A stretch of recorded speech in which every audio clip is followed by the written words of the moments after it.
À la surface, bougez leur nageoire. D'ailleurs, je crois qu'on voit un petit exemple. Regardez juste à ma gauche.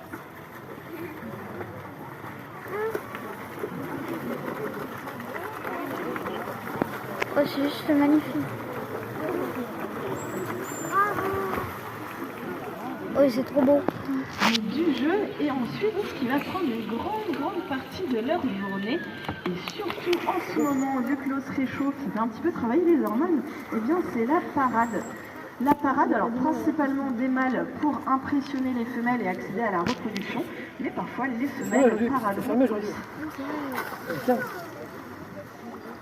Olé! Olé!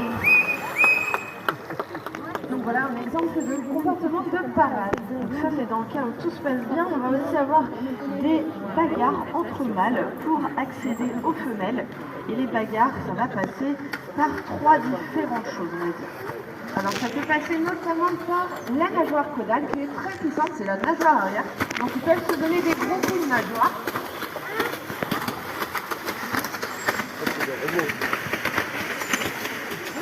Ils peuvent aussi utiliser un deuxième outil qu'ils ont à leur disposition, ce sont leurs dents.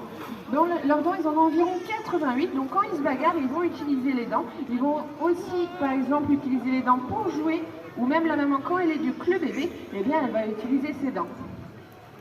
Et ensuite, peuvent aussi faire, par exemple, des grosses plages dans l'eau pour montrer qu'ils ne sont pas contents. On va essayer de voir avec Rémi à côté, s'il veut bien nous montrer un exemple avec Lucille.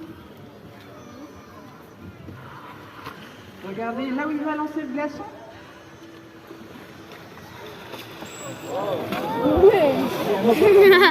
C'est incroyable. Et donc tout cela, ça permettra d'accéder à la reproduction. Donc la reproduction chez le dauphin, ça va être assez rapide, ça va se passer ventre contre ventre. Et si tout va bien, cela donnera suite à une gestation de 12 mois et un bébé à la fois. Alors un petit qui à la naissance fera environ 10-12 kg pour 1 mètre de long. Vraiment des beaux bébés. Tout à fait. Alors ils chassent, ils jouent, ils paradent, ils se bagarrent, ils se reproduisent, mais ils ne vont pas faire que ça. Ils vont aussi dormir. Et quand ils dorment, ils vont dormir un côté de cerveau par un côté de cerveau. Donc c'est pour ça que des fois, vous voyez un dauphin avec l'œil fermé et l'autre ouvert, c'est qu'ils sont en train de dormir. Et ils vont remonter à la surface pour respirer. Comme ceci, souvent quand ils sont plusieurs, ils se synchronisent.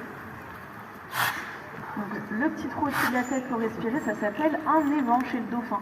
Pas un nez, c'est un évent. Et donc ils ont toujours besoin d'être à moitié finalement